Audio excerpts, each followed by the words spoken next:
કચ્છમાં અસામાજિક તત્વોના વધતા ત્રાસથી સામાન્ય લોકોમાં ગભરાટની લાગણી ફેલાઈ રહી છે। સપ્તાહ પૂર્વે અંજારની ડેવલપર્સ પેઢીના એક ભાગીદારને છરી બતાવી ₹40 લાખની લૂંટની ઘટના તાજી છે।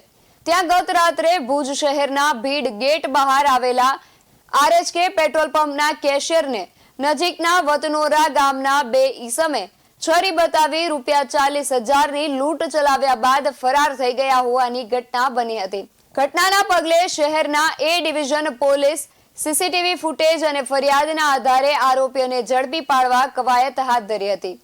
મળતી માહિતી મુજબ લૂંટ દરમિયાન ફરિયાદીએ રૂપિયા આપવાની ના કહેતા છરી કાઢી જાનથી મારી નાખવાની ધમકી આપી ગલ્લામાં પડેલી ₹40,000ની રકમના બંડલની લૂંટ કરી ફરાર થઈ ગયા હતા।